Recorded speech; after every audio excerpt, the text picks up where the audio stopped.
دوستو حضور اکرم صلی اللہ علیہ وآلہ وسلم کی 7 خوبصورت احادیث. ہمارے نبی پاک نے ارشاد فرمایا کہ عام غریب پر صدقہ کرنے سے صرف صدقے کا ثواب ملتا ہے، اور رشتہ داروں پر صدقہ کرنے سے صدقہ اور صلہ رحمی دونوں کا ثواب ملتا ہے.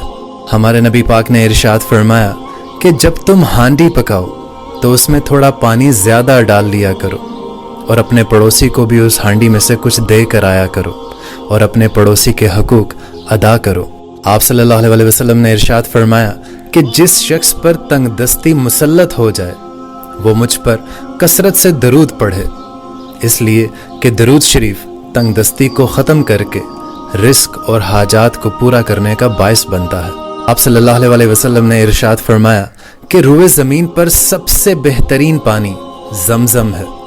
کیونکہ یہ بھوکے کے لیے غذا